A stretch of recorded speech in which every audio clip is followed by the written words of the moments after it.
Guys, what's up? My name is David and welcome back to my channel. So, today I thought it would be fun to talk about this interesting concept of how modern ideas of gender influence how we look at history.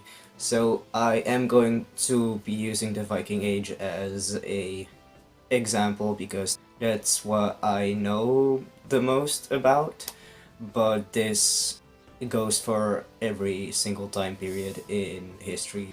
So I've mentioned this in my last video actually, but I didn't give much context to it, and it's that the gender binary is a modern Christian thing, and this is especially visible in cultures like outside of Europe who had and still have more than two genders or different ideas of gender than European Christians. And the whole Christian idea is that God made male and female and the whole gender roles assigned to it, so some Christians believe that the woman is inferior to the man, even though at the beginning of the Bible in Genesis it says that God created male and female equal, but then this woman he created, Eve, ate from the tree of knowledge of good and evil,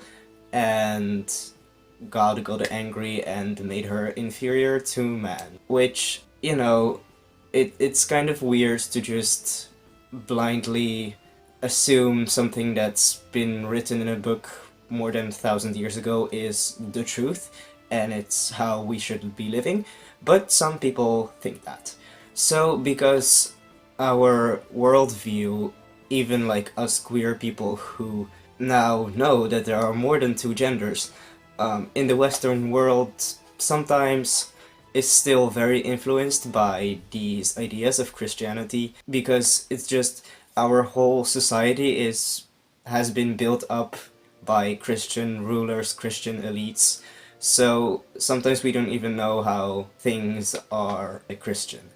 But enough about the Christianity and more about the history. So before women got any power to be highly educated and actually do research and stuff like that, most researchers up until the 19th century, early 20th century even, were men.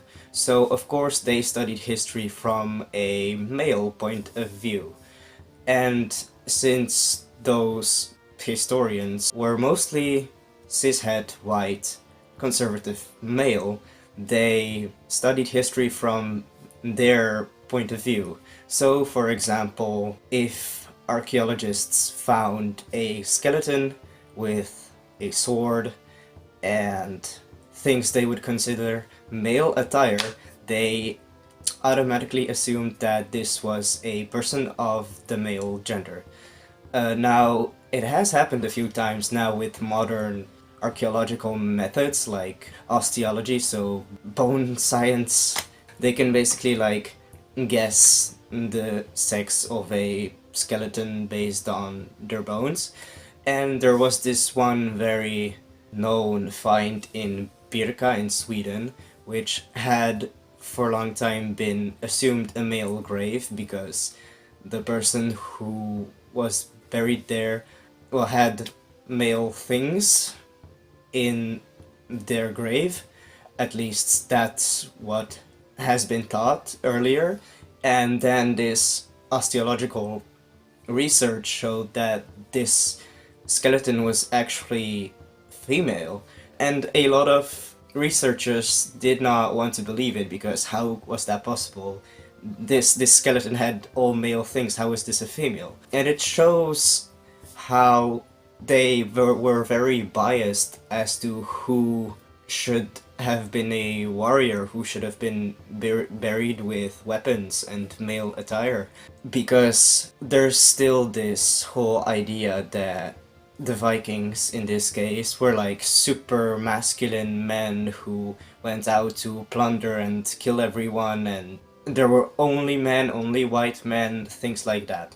Now, this is of course not true, as from different sources we can see that women went on overseas voyages as well. Whether to fight or just to accompany their husbands is not known, but they went.